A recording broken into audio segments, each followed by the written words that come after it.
Baik Bapak Ibu yang saya hormati, sebenarnya waris itu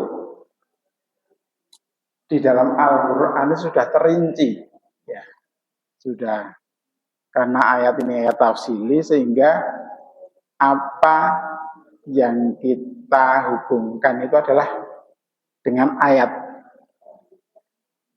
Wah, ini nggak kelihatan ya. Bentar.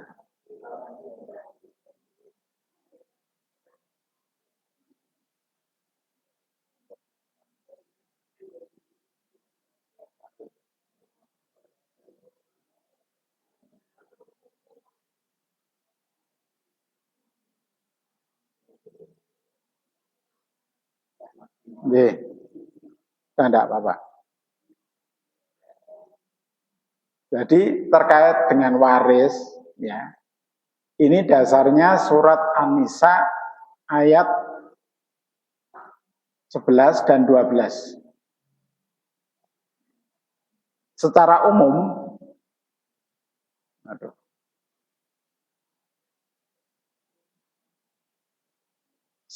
dasarnya 11-12. Yusikumullahu fi auladikum lidzakari mithlu hadil unsayain. Ya. Allah mensyariatkan kewajiban kepadamu tentang pembagian warisan untuk anak-anakmu, yaitu bagian seorang anak laki-laki sama dengan bagian 2 orang anak perempuan. Kalau orang Jawa itu kan mau itu segendong, wong lanang sepikul gitu ya. Ya. Kemudian wa in kunna nisaan fawqa sanataini walahunna thulusa ma taraka. Dan jika anak itu semuanya perempuan yang jumlahnya lebih dari 2, fawqa sanataini di atas 2, ya, maka bagian mereka 2/3. Berarti kalau anak perempuan 2 orang atau lebih, termasuk 2 ya, ini mendapatkan bagian 2/3 dari harta yang ditinggalkan matar. Wa ingkanat wahidatan, maka bila satu, ya, apabila anak perempuan satu, palahanisfu, maka dia mendapatkan sebagian atau separuh dari harta yang ditinggalkan. Wala bawaihi likulli wahidin minhuma sudusu.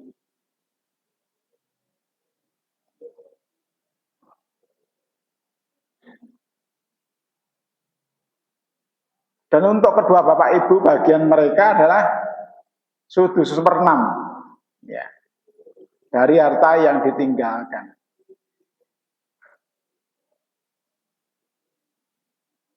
Dan apabila jika dia meninggalkan, yang meninggal mempunyai anak, maka dia jika dia yang meninggal tidak mempunyai anak, maka dia mendapatkan 1/3. Jadi kalau ada yang meninggal itu ada bapak atau ibu, kemudian dia memiliki anak, dia mendapatkan 1/6. Kalau dia tidak mempunyai anak, dia mendapatkan 1/3.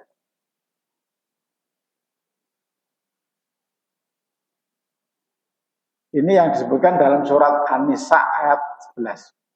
Kemudian dalam ayat 12, ini adalah bagian suami istri. Walakum nisfu ma taraka azwajukum illam yakul lahunna walad. Dan bagimu, di sini adalah seorang laki-laki,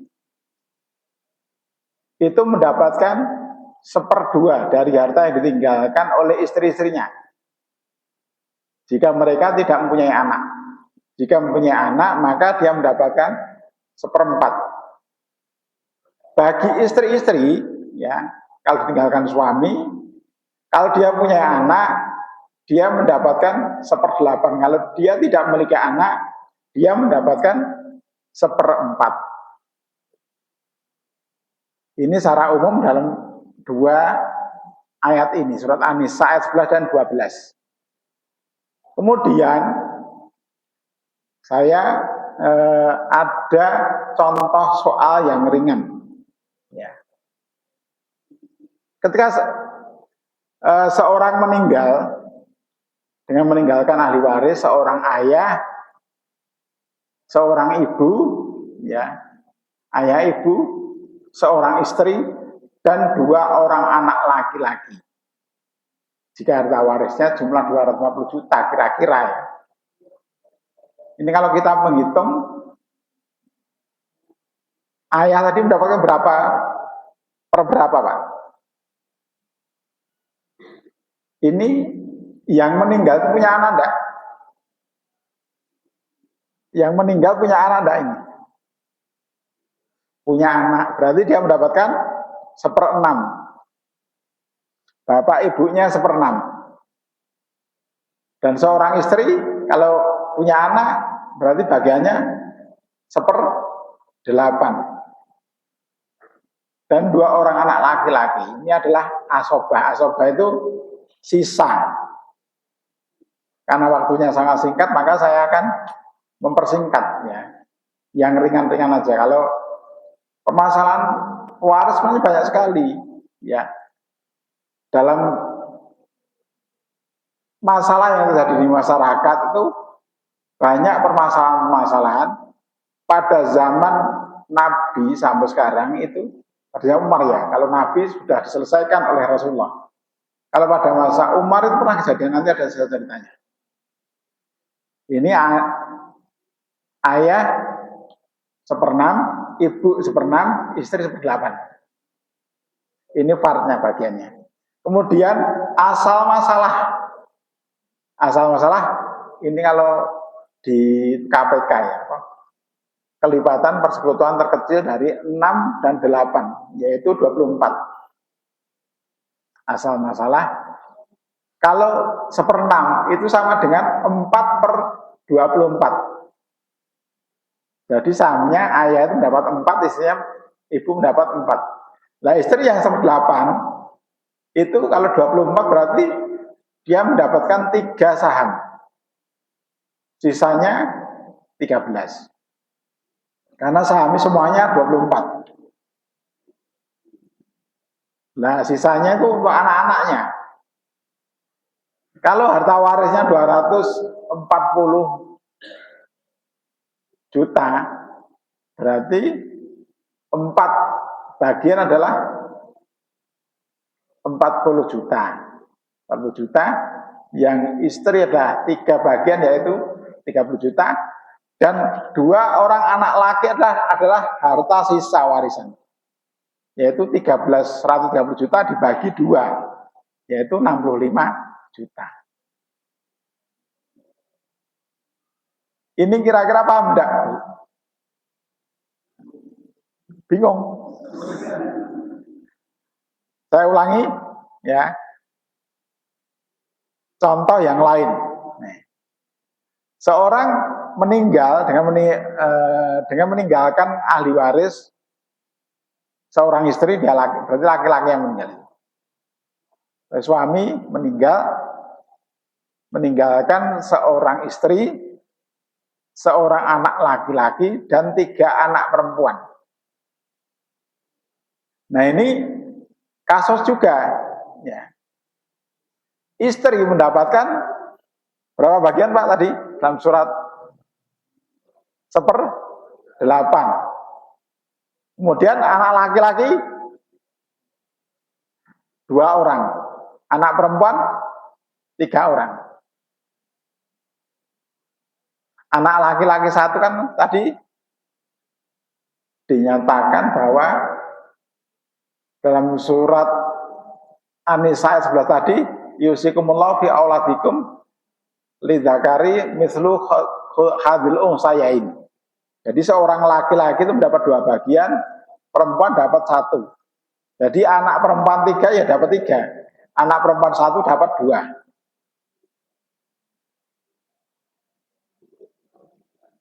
Nah ini istrinya maka hartanya itu dibagi 1/8 dulu.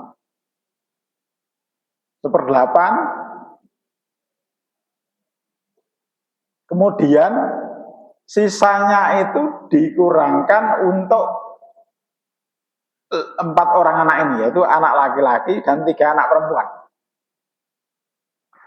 Kalau memperhatikan ini, insya Allah ini ya tahulah perhitungannya. Nanti kita juga latihan juga menghitung. Ya. Ini ada dalam waris itu tidak semuanya sesuai dengan sesuai dengan asal masalah. Kadang kurang, kadang lebih. Maka pada masa Umar bin Khattab ini terjadi, sehingga para sahabat bingung bagaimana menyelesaikan ini. Maka ada usulan dari sahabat itu diaulkan saja, disesuaikan, dihabiskan. Jadi ini adalah dasarnya adalah hadis takrir para sahabat. Hadis itu ada takrir, ada qaul, ada fi'li. Qaul itu yang diucapkan Rasulullah, fi'li itu yang dikerjakan Rasulullah, takrir itu yang dikerjakan para sahabat, Rasulullah mendiamkan. Jadi kalau sesuatu yang dikerjakan para sahabat, Rasulullah mendiamkan, itu adalah bagian dari hadis. Namanya takrir. Ya. Ada 3 bagian hadis tadi. Pertama, qaul, fi'li, dan takrir. Qaul dalam bahasa Arab mempunyai banyak arti. Di antaranya adalah zalim dan menyeleweng. Karena tidak pas tapi bisa diturunkan. Kalau dinaikkan namanya rod. Secara harfiah, naikkan ya. Terbalik. Al itu naik atau meluap. Al berarti menaikkan atau meninggikan. Misalnya asal masalah 24. Sedangkan jumlah ahli warisnya semua hitungannya itu 27. Maka itu dinaikkan menjadi 27, tidak 24. Hartanya dibagi 27 dan itu dibagi masing-masing saham. Ini saham, part itu kita harus dulu ya. Part itu bagian, seperti yang disebutkan dalam Al-Quran. Misalnya ada 1/8, ada 1/3, ada 1/4, ada setengah. Ini dasarnya Quran. Kemudian asal masalah ini adalah kelipatan persekutuan terkecil. Ya, satulah, dianggap satu. Jadi untuk kalau 1 dikurangi 1/8 itu berarti 7/8. 7/8 kan asal masalahnya 8 supaya bisa dibagi. Mudahnya begitu. Kemudian dalam istilah faraid, ya, mendefinisikan al sebagai terjadinya kelebihan bagian ahli waris dibandingkan dengan asal masalah. Disebut karena urut yang berbeda, jumlah urut yang berbeda. Nah, ini peristiwanya adalah suatu ketika Umar disodorkan oleh salah seorang sahabat tentang permasalahan faraid. Yang ahli warisnya yaitu suami dan 2 saudari perempuan kandung.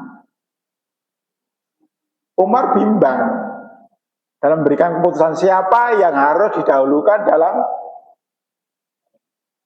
pembagian faraid ini. Apakah suami dulu atau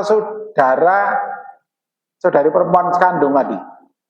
Sebab bagian keduanya adalah suami terus setengah dan dua saudari kandungnya adalah 2/3. Dan ini nggak mungkin, karena kalau tadi 2 orang atau lebih perempuan, maka dia mendapatkan 2/3 tulus, salus atau tulusan. Ya. Sehingga kalau setengah ditambah 2/3 kan nggak mungkin itu kelebihan. Gimana? Nah, setengah ditambah 1/3 itu piro ya? Berarti kan nah di itu kan 6, berarti 6/7. 6/7. Nah, setengah ditambah 1/6. Setengahnya berarti 6 itu 3. Kemudian 2/3-nya kan 4, berarti 7/6 ya. Ini tidak bisa karena ada sisa 1. Nah, 1 dapat dari mana? Nggak ada. Untuk mencukupi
Dalam kasus ini asal masalahnya adalah 24 karena 8 kali 3 24.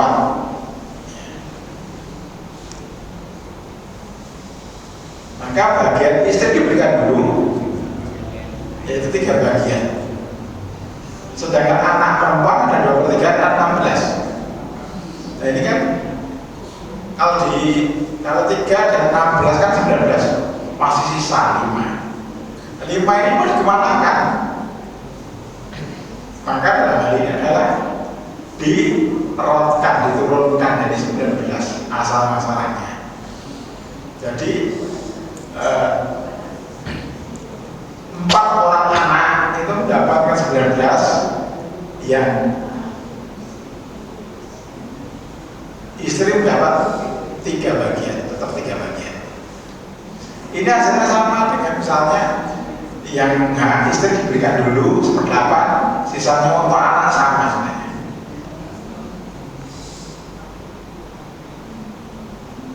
Ini yang biasa digunakan dalam perhitungan waris. Karena hukum waris di Indonesia itu ada 3 ya Pak. Ada hukum waris Islam, ada hukum waris di kompilasi hukum Islam itu ya, ada hukum waris BW itu undang-undang perdata, dan hukum waris adat. Ini di Indonesia yang digunakan itu. Maka bagi orang Indonesia ini diberi kesempatan untuk memilih. Kalau kita seorang muslim mestinya menggunakan yang kompilasi hukum Islam, yaitu menggunakan hukum waris Islam. Tapi kebanyakan ada beberapa kasus di beberapa tempat itu ada orang yang nggak terima dikasih harta waris itu kurang banyak, dia protes. Dia protes akhirnya mengajukan pengadilan dengan hukum waris adat yang digunakan. Ya monggo. Dan tergantung pada pengadilannya. Kalau pengadilan itu bisa, kalau pengadilan agama nanti memang yang digunakan hukum waris Islam, yaitu kompilasi hukum Islam yang digunakan. Kompilasi hukum Islam itu bisa diajukan lagi ke pengadilan agama, yaitu hukum waris adat. Dan ini biasa tuh. Bahkan dalam beberapa kasus itu parah lagi, yaitu sudah tua-tua yang pasar di sawahnya pada macul ya, rebutan lahan goro-goro warisan sama pacul-paculannya. Ini kasus benar ini. Beberapa tahun yang lalu di Papringan pernah ada tahun 92 itu. Kemudian di Demak itu udah di TikTok rame ya sampai kejadian itu orang berkelahi gara-gara warisan. Makanya dengan adanya warisan ini Allah memberikan rezeki, sesuatu yang adil. Karena waris di zaman dulu ya sebelum Islam dan setelah Islam itu beda. Dulu anak asuh dapat adopsi itu boleh mendapat waris, sekarang nggak boleh. Dan Islam juga tidak memberikan toleransi. Mereka boleh diberi ya sekadarnya saja. Jadi kalau kita mengadopsi anak, nanti mereka nggak dapat waris. Tapi kalau kita beri hibah misalnya, diberi dana bagian ini untuk kamu, ya tidak mendapatkan bagian yang ditentukan oleh orang. Ini kasus-kasusnya yang terjadi itu malah karena nggak punya anak, maka dia mengadopsi orang. Setelah dewasa dia menguasai harta keseluruhan. Ini kasus yang terjadi. Oleh karena itu penting untuk kita paham, jangan sampai seperti itu. Maka orang di Indonesia ini banyak orang yang tidak menghitung waris tapi menghibahkan dulu hartanya pada anak-anaknya. Jadi sebelum dia meninggal, dia membuat hibah pada anak-anaknya. Bukan waris, kalau waris itu harta peninggalan orang yang sudah meninggal.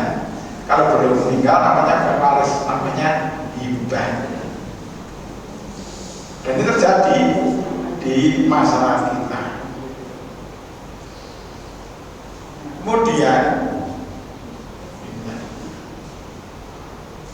nah, dari kasus-kasus yang ringan dulu misalnya, seorang soal anak tunggal lagi, seorang bapak meninggalkan ahli waris seorang suami dan seorang anak laki-laki, akan ditinggalkan 100 juta. Berapa harga masing-masing? Ini kalau ya, ahli warisnya ada dua, yaitu seorang suami dan seorang anak laki-laki. Ada ketentuan tidak dalam Quran tentang anak laki-laki? Boten-boten Bapak Ibu, boten-boten. Sehingga ini adalah asobah. Asobah itu apa? Sisa setelah diberikan hak waris pada suami. Suami mendapatkan berapa? Suami itu mendapatkan 1/4 kalau dia punya anak. Kalau dia punya anak dapat setengah. Kalau dia punya anak dapat 1/4. Jadi anaknya berapa mendapat bagiannya? Seorang. 1 dikurangi 1/4, jadi 3/4-nya untuk anak. Nah ini suami mendapat 1/4. Ini asal masalahnya 4.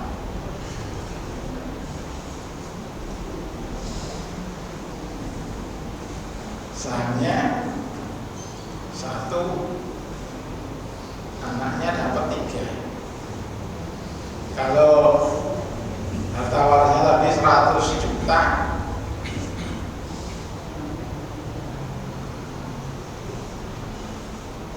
maka bagiannya adalah suami mendapat 25 juta dan anaknya 75 juta. Ini. Kemudian ada lagi kasus seorang bapak meninggalkan seorang ibu, seorang istri dan 2 orang anak. Harta yang ditinggalkan ibu, istri dan 2 anak laki-laki. Kalau 2 anak laki-laki dapat bagian berapa? Tidak disebutkan dalam Al-Quran, maka dia adalah asobah. Sisanya asobah. Ibu tadi dapat berapa?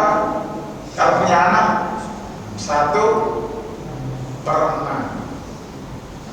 Kalau istri punya anak dapat 1/8. Jadi asal masalahnya berapa ini? 68. KPK-nya 24. Ibu sahamnya untuk ibu berarti 4/24. 4 ya ini. 1/8-nya dapat 3. Jadi sisanya semuanya berarti 7, berarti 24 dikurangi 7 berapa? 17. Ini dibagi 2 orang anak laki-laki.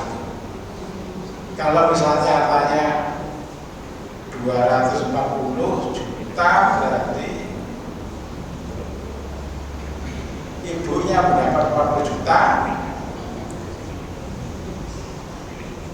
istri mendapat 30 juta,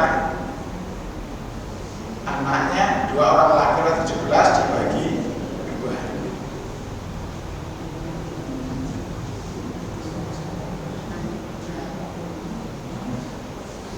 17 juta dibagi 2 itu untuk 170 ya. 170 juta dibagi 2. Ini untuk masing-masing anak laki-laki. Dan kasus yang lain lagi, misalnya ini 3 orang anak laki-laki. Seorang bapak meninggalkan ahli waris, seorang istri 3 orang anak laki-laki, harta warisan yang ditinggalkan berapa bagian masing-masing almarhum. Ini istri karena punya anak, dia mendapatkan bagian seberapa Pak? Nah, istri punya anak 1/8, 1/8. Sisanya diberikan anak semua, karena ini adalah asobah. Berarti asal masalahnya 8, sahamnya 1, untuk 3 orang anak 7. Hartanya dibagi 8, istrinya ke 1 bagian, untuk anak laki-lakinya 3 orang anak 7 bagi 3 nanti. Begitu ya? Ini ada yang bertanya, saya tahu jadi saya tawarkan. Monggo Bapak Ibu yang mau bertanya, silakan Pak Budi.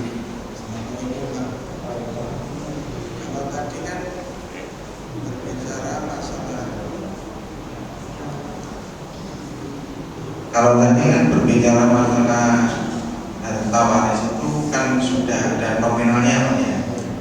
Kalau misalnya harta waris itu masih berupa barang gimana Pak? Misalnya orang tua meninggalkan 1 rumah, ada sawah 8 hektar, ada mobil 9, itu baginya gimana Pak? ya. Ya, itu Pak, terima kasih. Assalamualaikum. Ini kasus yang dulu pernah ditanyakan di Kambodia. Saya masih ingat. Jadi kalau tanah ini dibagi ini Mas, untuk lebih mudahnya itu dikira-kira dikuangkan aja. Dikira-kira dikuangkan ya. Atau misalkan bagi-bagian, nggak mungkin mobil 1 dibagi 5 orang, pecahkan jadi bukan jadi mobil lagi. Kalau mobil bisa dirongsok, maka lebih banyak diuangkan mudah. Kalau tanah kan kadang-kadang terjadi itu begini Pak. Kalau tanah antara yang dekat jalan dengan yang di belakang itu berbeda. Mereka nggak mau yang di belakang. Protes. Ternyata RKP. RKP nggak jadi. Hanya diuangkan aja, dibagi itu lebih mudah. Kasusnya itu kan biasanya kalau menurut di daerah Jawa, kalau misalnya Indonesia kalau ada peninggalan rumah berupa tabon itu kan biasanya diuri-uri nggak dijual. Kalau dijual kan berarti sudah tidak ada peninggalan Pak. Nah itu caranya gimana kalau seperti kasus kemudian ada tanah, ada rumah, ada sawah, itu kan kalau perlu dikalkulasi harus diuangkan dulu atau dikalkulasi kan bisa juga nanti bisa tidak tepat ya Mas. Itu kan untuk mudah. Tapi kalau kasusnya kan sedikit kejadian seperti itu ada juga. Tapi ada yang lego. Artinya harta semuanya dipotong sejumlah asal masalah. Kemudian ya tentunya kalau tidak apa-apa, tapi mereka dapat bagian sama seperti yang sudah dibagi 8. Kemudian ini kan ada istri dia dapat 1 bagian, yang 7 itu anak, kalau laki-laki mau 3, 7 dibagi 3 berarti 3, berarti 1/3. 7 berarti 2/3 masing-masing anak. 2/3 dari bagian yang 8 itu untuk tanah. Itu kalau dari sigar tidak tanah. Kalau rumah ini ada mau, karena perabot itu bersama-sama. Yang penting dalam Islam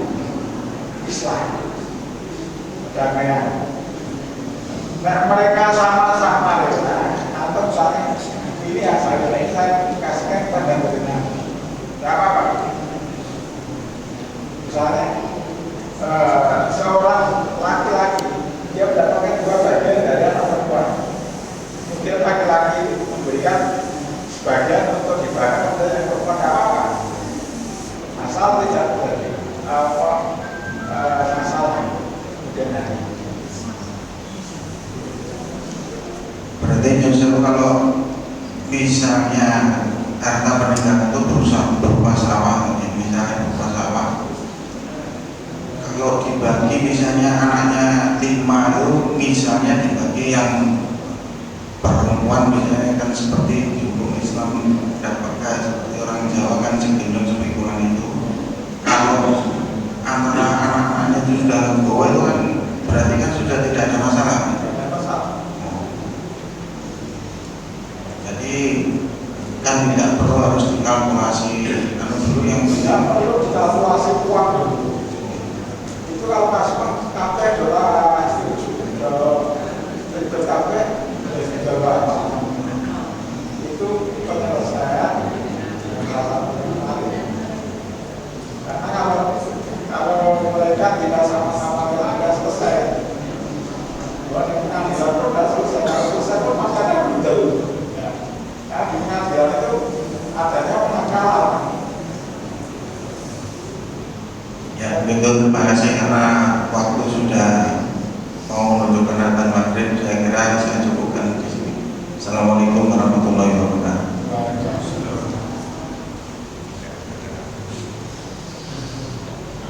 Mungkin satu lagi Apa itu? ada yang bertanya. Oh, enggak. Oke.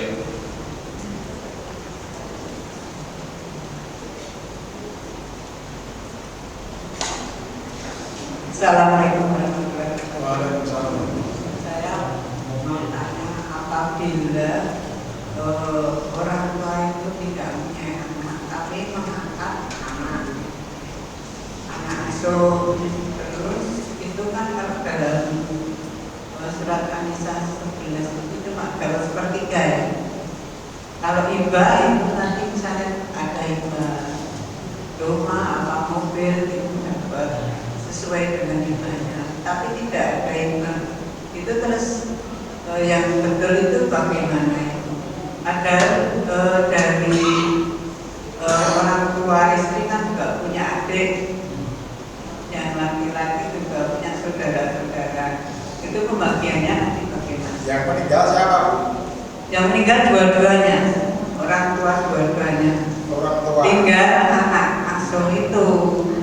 Kalau anak asuh itu Ada anak asuh itu kan orang tua mempunyai deposit bank itu. Nah, itu deposit banknya itu nggak bisa cair kalau tidak ada tanda tangan dari saudara, dari pihak perempuan dan pihak laki-laki. Itu sampai sekarang belum cair itu bagaimana? Jadi masih mandek gitu. itu masalahnya. Oh, bagaimana? Masalahnya karena ada ketidakrelaan. Ada ketidakrelaan sehingga menghambat itu. Padahal kalau dari pihak saudara perempuan juga laki-laki sudah itu ya ikhlas apa gimana ya untuk anak asuh itu, tapi kalau dalam pengadilan agama kan nggak bisa ya. Mau itu nanti gimana? Penjelasannya lebih jelas. Terima kasih. Assalamualaikum. Waalaikumsalam. Kasus yang ibu tanyakan tadi itu kan misalnya untuk anak asuh itu anaknya sendiri atau anaknya orang lain? Anak asuhnya itu dari anaknya adik perempuan. Walaupun untuk anak dari adik itu bukan menjadi anaknya, Iya, betul. maka dia tidak berhak untuk mendapatkan waris. Iya. Kalau diberi hibah itu bisa. Nggak ada ya, Pak. Nggak ada yang berarti nggak dapat waris. Nah, itu masih. Nah kalau dia meninggal, misalnya seorang meninggal, kalau dua-duanya meninggal ya berarti kan yang dibagi warisnya meninggal sebenarnya, waris meninggal itu. Warisan itu bukan berupa harta ya sebenarnya, termasuk utang juga waris sebenarnya. Tapi selama ini kita pahamnya bahwa warisan itu harta. Padahal kalau mereka punya utang ya di warisan juga harus tahu sebenarnya. Tapi kalau orang kan mewariskan utang itu rasanya anak-anaknya malesnya, tapi apa harta rebutan. Makanya jadi kasus, ya sering kita jadi kasus kayak gitu. Nah, itu pun diselesaikan di pengadilan tidak akan selesai. Itu selesainya duduk bareng dengan kepala dingin, ya. Kemudian memanggil seorang yang tahu, ya. Saya pernah dipanggil ke daerah Ponjong untuk menyelesaikan kasus lain. Ini ceritanya anak, ya, punya anak 3, laki-laki 1, perempuan 2. Nah, yang perempuan yang mau penny, karena yang mau penny mau apa? Harta warisnya itu di godek kabeh. Sedangkan yang laki-laki dan perempuan yang di luar sana itu rata apa? Sehingga ini ketika apa? Hartanya sudah dijual semua, ya dia nggak dapat apa-apa. Ini kasus dari mau dipermasalahkan pengadilan kok ya keluarga dewi, ya kelihatannya kan pembangunan orang enak. Akhirnya saya sudah diundang sana, saya manggil tokoh-tokohnya Pak RT, RW sama lurahnya bagaimana misalkan kasus. Ternyata dengan pendekatan struktur masyarakat RT RW itu bisa, ya. Akhirnya mereka menyadari dan memberikan bagian pada saudara-saudaranya ini yang di luar Ponjong ini. Waktunya. Oh, iya. Waktunya sudah cukup. Ya begitu saja, mudah-mudahan ini bermanfaat dan bisa diterima. Wabillahi taufiq. Assalamualaikum warahmatullahi wabarakatuh. Baik Bapak Ibu, beliau tinggalnya di Pelosok Putih, kalau mau konsultasi langsung ke rumah baik, karena ada doorpress-nya untuk penanya, ya ada 2 penanya dalam doorpress. Baik, alhamdulillah untuk kajian pada hari ini kita cukupkan. Besok masih ada 1 lagi, temanya tentang tafsir surat Al-Baqarah bersama Ustaz Mujani. Monggo dihadiri. Baik, kita tutup dengan bacaan hamdalah dan doa penutup majelis bersama. Alhamdulillah. Subhanallah. Asyhadu an la ilaha illa anta astaghfiruka. Wabillahi taufiq wal hidayah. Wassalamualaikum warahmatullahi wabarakatuh.